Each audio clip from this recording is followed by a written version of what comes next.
Pour commencer cette émission, on retrouve Monsieur Louis et son billet d'humeur. Bonjour à vous.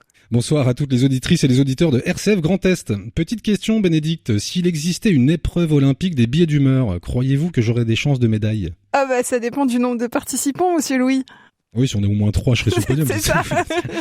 Bon, de mon côté, en vrai, j'ai déjà bien donné niveau compétition. Figurez-vous qu'au siècle dernier, au moment même où Laurent Fabius était un tout jeune Premier ministre, voué à un grand avenir politique, je signais ma première licence dans le sport numéro 1 en Allemagne, et qui ne consiste pas à ingurgiter un maximum de currywurst sur la plage de Warnemünde, uniquement vêtu de claquettes chaussettes, mais d'un sport de balle à la main qui se joue à 7 contre 7, et dont c'est toujours la France qui gagne à la fin, et qui s'appelle Orio, le handball. Alors handball, pas handball, Bénédictin. Pas bravo pour les clichés sur nos amis allemands. C'est vrai, Bénédicte, je leur présente mes excuses. Entschuldigung. Mais j'en veux toujours à la personne qui a persuadé mes parents de m'y inscrire en langue vivante numéro 1. Mais encore plus que la conjugaison du verbe arbeiten à la deuxième personne du pluriel au conjonctif perfect, il y a un truc qui m'énerve en ce moment. C'est quoi, hein ? Ihr habet gearbeitet. Non, pas la conjugaison, c'est quoi qui vous énerve ? Ah non, ce sont les invitations des champions à la télé pour parler de sport. Je comprends parfaitement l'idée d'inviter à la télé des champions ou des championnes qui viennent de remporter une compétition importante et qui vont donner envie à des jeunes de pratiquer leur sport.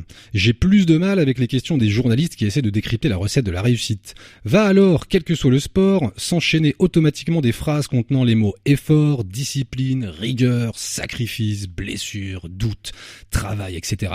De temps en temps ponctuées par des injonctions philosophiques qui ressemblent à des citations de Paulo Coelho partagées sur Facebook. Si tu veux, tu peux.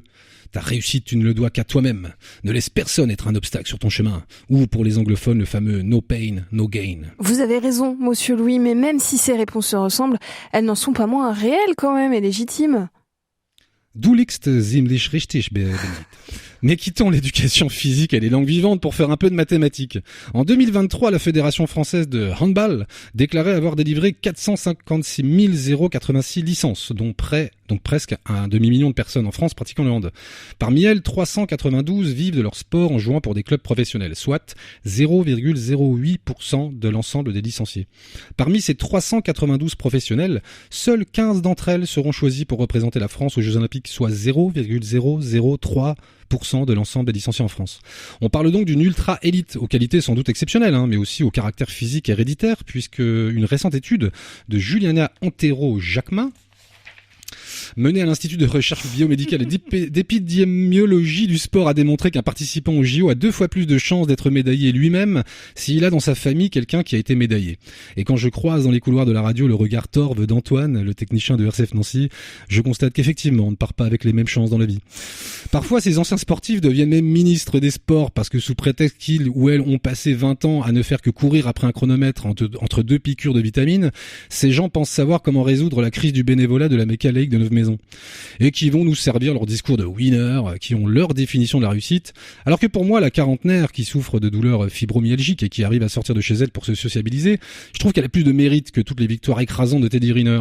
La petite dame qui va s'acheter de bonnes chaussures pour faire de la marche rapide avec ses amis le dimanche après-midi a fait économiser beaucoup plus d'argent à la sécurité sociale que les chevilles du footballeur Neymar.